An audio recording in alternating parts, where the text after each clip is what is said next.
কল্যাণ মহুয়া চর্চা, আর অন্যদিকে চর্চা মদনকে নিয়েও।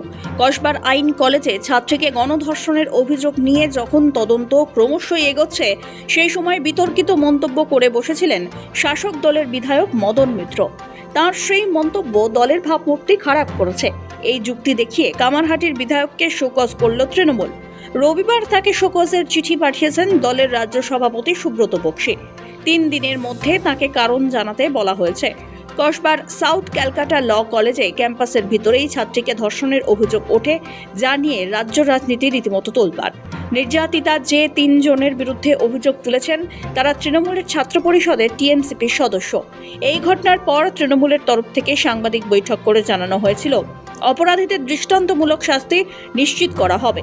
কিন্তু মদন শনিবার বিতর্কিত মন্তব্য করে বসেন। এখানে বোঝা দরকার মদন মিত্র ঠিক কী বলেছিলেন।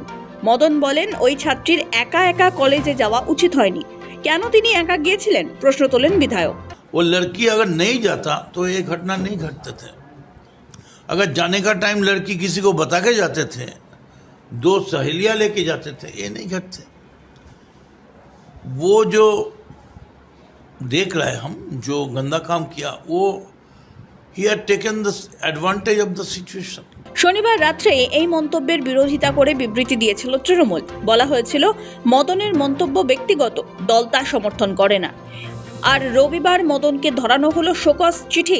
চিঠিতে বলা হয়েছে মদন মিত্রের অযাচিত, অপ্রয়োজনীয় এবং অসংবেদনশীল মন্তব্য দলের ভাবমূর্তিকে আঘাত করেছে। একই সঙ্গে তার মন্তব্য দলের কঠোর অবস্থানের বিরুদ্ধাচারণও করেছে। দলীয় শৃঙ্খলা ভঙ্গের এই আচরণের জন্য তাকে 3 দিনের মধ্যে কারণ দর্শানোর নির্দেশ দেওয়া হয়েছে। কসবার ঘটনা নিয়ে তৃণমূলের 2 জনপ্রতিনিধি মদন মিত্র এবং কল্যাণ বন্দ্যোপাধ্যায়ের বিতর্কিত মন্তব্যের কড়া সমালোচনা করে শুক্রবার রাত্রেই সোশ্যাল মিডিয়ায় পোস্ট করেছিল তৃণমূল কংগ্রেস। আবার পাল্টাও দেন 2 জন। আর রবিবার দুপুরবেলায় শোকজের চিঠি পাঠানো হলো মদন মিত্রকে।